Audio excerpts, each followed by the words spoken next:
Winning Punjab ਦੇਖ ਰਹੇ ਹੋ ਤੁਸੀਂ ਤੇ ਮੈਂ ਹਾਂ ਲਖਵਿੰਦਰ ਸਿੰਘ ਮਾਨ।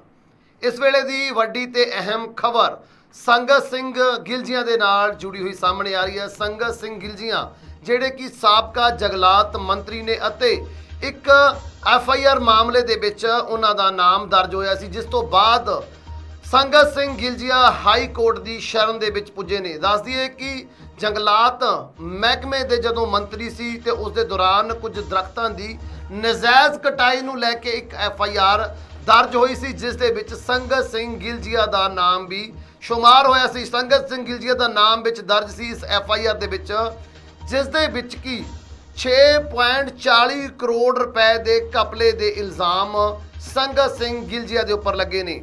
ਸੰਗਤ ਸਿੰਘ ਗਿਲਜੀਆਂ ਜੋ ਕਿ ਚੰਨੀ ਸਰਕਾਰ ਦੇ ਦੌਰਾਨ ਮੰਤਰੀ ਮੰਡਲ ਦੇ ਵਿੱਚ ਸ਼ਾਮਿਲ ਹੋਏ ਸੀ। ਉਸ ਤੋਂ ਪਹਿਲਾਂ ਜੇਕਰ ਗੱਲ ਕਰੀਏ ਸਾਧੂ ਸਿੰਘ ਧਰਮਸੋਤ, ਜਿਹੜੇ ਕਿ ਕੈਪਟਨ ਅਮਰਿੰਦਰ ਸਿੰਘ ਦੀ ਅਗਵਾਈ ਦੇ ਵਿੱਚ ਬਣੀ ਹੋਈ ਸਰਕਾਰ ਦੇ ਦੌਰਾਨ ਜੰਗਲਾਤ ਵਿਭਾਗ ਦੇ ਮੰਤਰੀ ਰਹੇ ਸੀ, ਸੋ ਜਿਨ੍ਹਾਂ ਦੇ ਉੱਪਰ ਦੋਸ਼ ਲੱਗੇ ਸੀ ਤੇ ਗ੍ਰਿਫਤਾਰੀ ਵੀ ਹੋਈ ਸੀ। ਦੱਸ ਦਈਏ ਕਿ ਇੱਕ ਵੱਡੇ ਦੋਸ਼ ਦੇ ਤਹਿਤ, ਜਿਸ ਦੇ ਵਿੱਚ ਦਰਖਤਾਂ ਦੀ ਜੰਗਲਾਤ ਵਿਭਾਗ ਦੌਰਾਨ ਉਹਨਾਂ ਦੇ ਟਨਿਓਰ ਦੇ ਦੌਰਾਨ ਕਾਰਜਕਾਲ ਦੌਰਾਨ ਜੋ ਦਰਖਤ ਲਗਾਏ ਗਏ ਸੀ ਅਤੇ ਜੋ ਨਜਾਇਜ਼ ਕਟਾਈ ਕੀਤੀ ਗਈ ਸੀ ਦਰਖਤਾਂ ਦੀ, ਉਸ ਦੇ ਮਾਮਲੇ ਦੇ ਵਿੱਚ ਗ੍ਰਿਫਤਾਰ ਕੀਤਾ ਗਿਆ ਸੀ ਸਾਧੂ ਸਿੰਘ ਧਰਮਸੋਤ ਨੂੰ। ਸੋ ਉਹਨਾਂ ਦੀ ਗ੍ਰਿਫਤਾਰੀ ਤੋਂ ਬਾਅਦ ਉਹਨਾਂ ਦੇ 2 OSD ਚਮਕੌਰ ਸਿੰਘ ਨੂੰ ਵੀ ਗ੍ਰਿਫਤਾਰ ਕਰ ਲਿਆ ਗਿਆ ਸੀ ਤੇ ਨਾਲ ਦੂਸਰੇ OSD ਨੂੰ ਵੀ ਗ੍ਰਿਫਤਾਰ ਕੀਤਾ ਗਿਆ ਸੀ ਅਤੇ ਮਾਮਲੇ ਦੀ ਜਾਂਚ ਅਜੇ ਚੱਲ ਰਹੀ ਹੈ। ਦੱਸ ਦਈਏ ਕਿ ਇਸ ਮਾਮਲੇ ਦੇ ਵਿੱਚ ਇੱਕ ਪੱਤਰਕਾਰ ਨੂੰ ਵੀ ਗ੍ਰਿਫਤਾਰ ਕੀਤਾ ਗਿਆ ਸੀ, ਜੋ ਕਿ ਸਾਧੂ ਸਿੰਘ ਧਰਮਸੋਤ ਦਾ ਬਹੁਤ ਹੀ ਕਰੀਬੀ ਦੱਸਿਆ ਜਾ ਰਿਹਾ ਸੀ। ਉਦੋਂ ਤੋਂ ਲੈ ਕੇ, ਕਿਉਂਕਿ ਤਕਰੀਬਨ ਇਹ ਮਾਮਲਾ ਜੂਨ ਦੇ ਵਿੱਚ ਸ਼ੁਰੂ ਹੋਇਆ ਸੀ ਤੇ ਉਦੋਂ ਤੋਂ ਹੁਣ ਤੱਕ ਲਗਾਤਾਰ ਸਲਾਖਾਂ ਦੇ ਪਿੱਛੇ ਚੱਲ ਰਹੇ ਨੇ ਸਾਧੂ ਸਿੰਘ ਧਰਮਸੋਤ। ਅਜੇ ਤੱਕ ਨਿਆਇਕ ਹਿਰਾਸਤ ਦੇ ਵਿੱਚ ਉਹ ਚੱਲ ਰਹੇ ਨੇ। ਕਿਸੇ ਤਰ੍ਹਾਂ ਦੀ ਉਹਨਾਂ ਨੂੰ ਕੋਈ ਵੀ ਰਿਆਇਤ ਮਿਲਦੀ ਹੋਈ ਨਜ਼ਰ ਅਜੇ ਤੱਕ ਨਹੀਂ ਆ ਰਹੀ। ਦੱਸ ਦਈਏ ਕਿ ਉਹਨਾਂ ਦੇ ਉੱਪਰ ਇਲਜ਼ਾਮ ਲੱਗੇ ਸੀ ਕਿ ਜਦੋਂ ਉਹ ਜੰਗਲਾਤ ਵਿਭਾਗ ਦੇ ਵਿੱਚ ਸੀ ਤਾਂ ਉਦੋਂ ਤਕਰੀਬਨ 25,000 ਦਰਖਤਾਂ ਦੀ ਨਜਾਇਜ਼ ਤੌਰ ਤੇ ਕਟਾਈ ਕੀਤੀ ਗਈ ਸੀ ਅਤੇ ਇੱਕ ਦਰਖਤ ਦੇ ਮਗਰ 500 ਰੁਪਏ ਦੀ ਰਿਸ਼ਵਤ ਦੀ ਗੱਲ ਸਾਹਮਣੇ ਆਈ ਸੀ। ਇਹ ਖੁਲਾਸਾ ਇੱਕ ਠੇਕੇਦਾਰ ਦੀ ਡੈਰੀ ਤੋਂ ਬਾਅਦ ਹੋਇਆ ਸੀ, ਜਿਸ ਡੈਰੀ ਦੇ ਹਲਚਲ ਮਚਾਈ ਸੀ। ਅਸੀਂ ਇਸ ਡੈਰੀ ਦੇ ਆਧਾਰ ਦੇ ਉੱਪਰ ਹੀ ਗ੍ਰਿਫਤਾਰ ਕੀਤਾ ਗਿਆ ਸੀਗਾ ਸਾਧੂ ਸਿੰਘ ਧਰਮਸੋਤ ਨੂੰ। ਉਹਨਾਂ ਦੇ 2 OSD ਅਤੇ ਇੱਕ ਪੱਤਰਕਾਰ ਦੀ ਗ੍ਰਿਫਤਾਰੀ। ਉਸ ਤੋਂ ਬਾਅਦ ਇਹ ਗੱਲ ਵੱਧਦੀ ਅੱਗੇ ਵਧੀ ਤੇ ਇੱਕ ਹੋਰ FIR ਦਰਜ ਹੋਈ, ਜਿਸ ਦੇ ਵਿੱਚ ਕਿ ਸੰਗਤ ਸਿੰਘ ਗਿਲਜੀਆਂ ਦਾ ਨਾਮ ਵੀ ਵਿੱਚ ਐਡ ਕੀਤਾ ਗਿਆ ਸੀ। ਸੰਗਤ ਸਿੰਘ ਗਿਲਜੀਆਂ ਜਿਹੜੇ ਕਿ ਜੰਗਲਾਤ ਮੰਤਰੀ ਰਹੇ ਸੀ ਚਰਨਜੀਤ ਸਿੰਘ ਚੰਨੀ ਦੀ ਸਰਕਾਰ ਦੇ ਦੌਰਾਨ। ਉਦੋਂ ਤੋਂ ਭਾਵੇਂ ਕਿ ਸਾਧੂ ਸਿੰਘ ਧਰਮਸੋਤ ਲਗਾਤਾਰ ਗ੍ਰਿਫਤਾਰ ਨੇ, ਸਲਾਖਾਂ ਦੇ ਪਿੱਛੇ ਨੇ, ਪੁੱਛਗਿੱਛ ਕੀਤੀ ਜਾ ਰਹੀ ਹੈ। ਉਸ ਤੋਂ ਬਾਅਦ ਦੂਸਰੇ ਘੁਟਾਲੇ ਵੱਲ ਵੀ ਸਰਕਾਰ ਵਧੀ ਸੀ ਅਤੇ ਜੋ ਘਪਲਾ ਉਹਨਾਂ ਦੇ ਵੱਲੋਂ ਵਜ਼ੀਫੇ ਨੂੰ ਲੈ ਕੇ ਕੀਤਾ ਗਿਆ ਸੀ, ਉਸ ਸੰਬੰਧੀ ਵੀ ਪੁੱਛਤਾਛ ਚਲਦੀ ਨਜ਼ਰ ਆ ਰਹੀ ਹੈ। ਤੇ ਦੂਸਰੇ ਪਾਸੇ ਦਰਖਤਾਂ ਦੀ ਕਟਾਈ ਦੇ ਵਿੱਚ ਘਿਰੇ ਹੋਏ ਤੇ ਨਵੇਂ ਦਰਖਤਾਂ ਦੀ ਲਵਾਈ ਤੇ ਨਾਲ ਹੀ ਨਾਲ ਜੋ ਫੈਂਸਿੰਗ ਦਾ ਕੰਮ ਜੰਗਲਾਤ ਵਿਭਾਗ ਵਿੱਚ ਕੀਤਾ ਗਿਆ ਸੀ, ਉਸ ਨੂੰ ਲੈ ਕੇ ਗਾਜ਼ ਡਿੱਗੀ ਸੀ ਸੰਗਤ ਸਿੰਘ ਗਿਲਜੀਆਂ ਤੇ 6.40 ਕਰੋੜ ਰੁਪਏ ਦੀ ਅਮਾਉਂਟ ਦੇ ਸੰਬੰਧ ਦੇ ਵਿੱਚ FIR ਦੇ ਵਿੱਚ ਸੰਗਤ ਸਿੰਘ ਗਿਲਜੀਆਂ ਦਾ ਨਾਮ ਗੂੰਜਿਆ ਸੀ।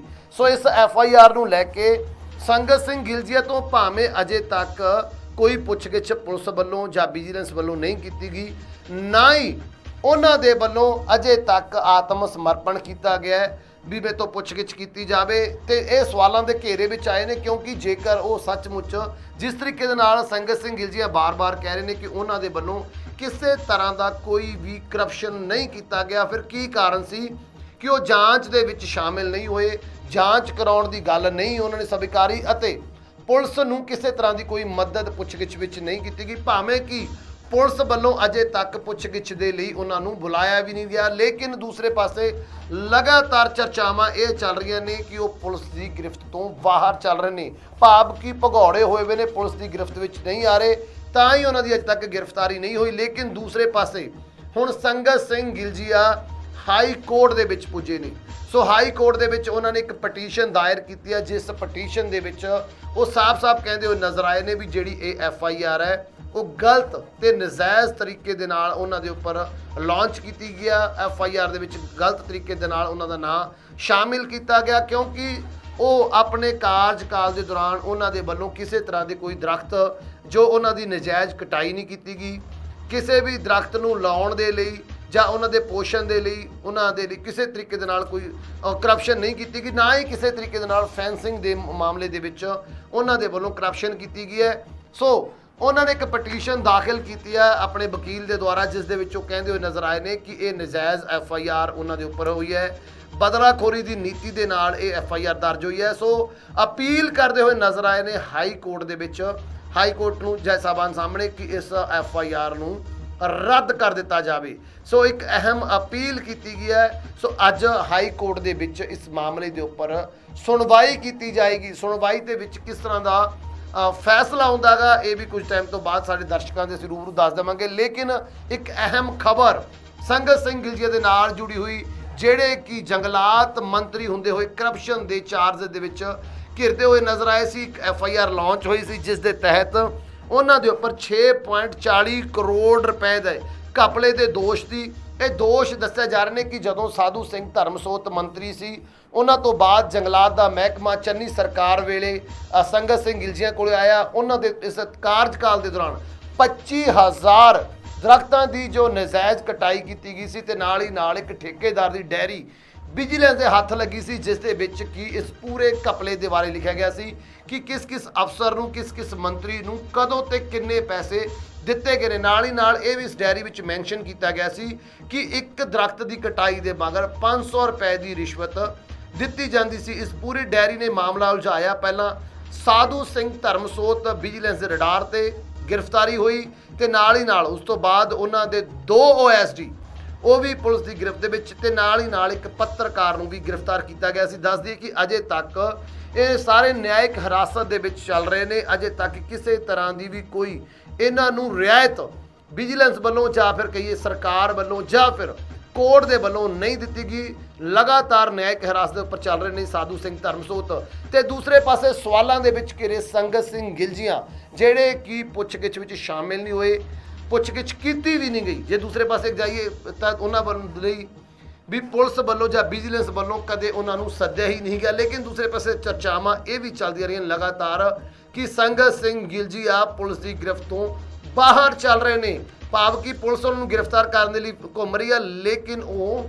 ਮਿਲ ਨਹੀਂ ਰਹੇ। ਇਸ ਤਰ੍ਹਾਂ ਦੀਆਂ ਚਰਚਾਵਾਂ ਪਿਛਲੇ ਦਿਨ ਕਥਿਤ ਤੌਰ ਤੇ ਲਗਾਤਾਰ ਚੱਲਦੀਆਂ ਰਹੀਆਂ ਨੇ। ਲੇਕਿਨ ਹੁਣ ਸੰਗਤ ਸਿੰਘ ਗਿਲਜੀਆ ਸਾਹਮਣੇ ਆਏ ਨੇ। ਕੋਰਟ ਦੇ ਵਿੱਚ ਉਹਨਾਂ ਦੇ ਵਕੀਲ ਦੇ ਵੱਲੋਂ ਇੱਕ ਪਟੀਸ਼ਨ ਪਾਈ ਗਈ ਹੈ, ਜਿਸ ਪਟੀਸ਼ਨ ਦੇ ਵਿੱਚ ਉਹ ਸਾਰੇ ਹੀ ਇਲਜ਼ਾਮਾਂ ਨੂੰ ਸਿਰੇ ਤੋਂ ਨਕਾਰਦੇ ਹੋਏ ਨਜ਼ਰ ਆਏ ਨੇ ਤੇ ਕਹਿੰਦੇ ਹੋਏ ਨਜ਼ਰ ਆਏ ਨੇ ਕਿ ਉਹਨਾਂ ਦੇ ਵੱਲੋਂ ਕਿਸੇ ਤਰ੍ਹਾਂ ਦੀ ਕੋਈ ਕਰਪਸ਼ਨ ਨਹੀਂ ਕੀਤੀ ਗਈ।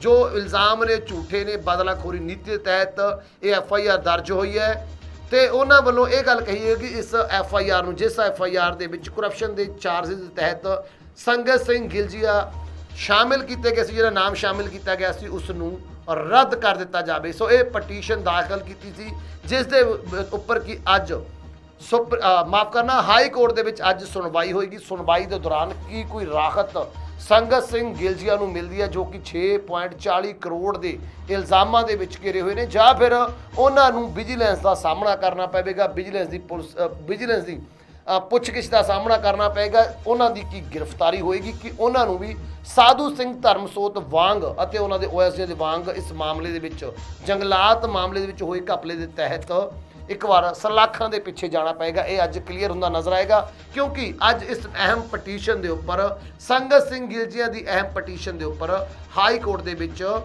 ਜੋ ਸੁਣਵਾਈ ਕੀਤੀ ਜਾਣੀ ਹੈ, ਕੁਝ ਸਮੇਂ ਤੋਂ ਬਾਅਦ ਸੁਣਵਾਈ ਸ਼ੁਰੂ ਹੋਏਗੀ। ਕਿਸ ਤਰ੍ਹਾਂ ਦਾ ਫੈਸਲਾ ਆਉਂਦਾਗਾ ਇਹ ਬੜਾ ਮਹੱਤਵਪੂਰਨ ਹੋਏਗਾ ਕਿ ਰਾਹਤ ਮਿਲਦੀ ਹੈ ਜਾਂ ਫਿਰ ਸੰਗਤ ਸਿੰਘ ਗਿਲਜੀਆ ਵੀ ਸਾਧੂ ਸਿੰਘ ਧਰਮਸੋਤ ਦੇ ਵਾਂਗ ਸਲਾਖਾਂ ਦੇ ਪਿੱਛੇ ਜਾਣਗੇ। ਕਿਸ ਤਰ੍ਹਾਂ ਦਾ ਫੈਸਲਾ ਹੋਏਗਾ, ਇਹ ਸਭ ਜਾਣਨ ਦੇ ਲਈ ਤੁਸੀਂ ਬਣੇ ਰਹੋ ਵਿਨਿੰਗ ਪੰਜਾਬ ਦੇ।